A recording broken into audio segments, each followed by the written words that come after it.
Welcome back to another technical deep dive here in the debug zone.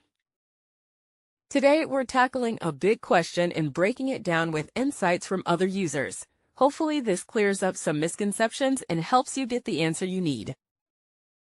So buckle up, stay a little curious, and let's jump right in.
And that's a wrap.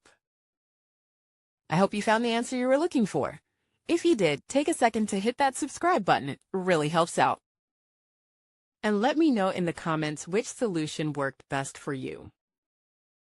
See you next time in the debug zone.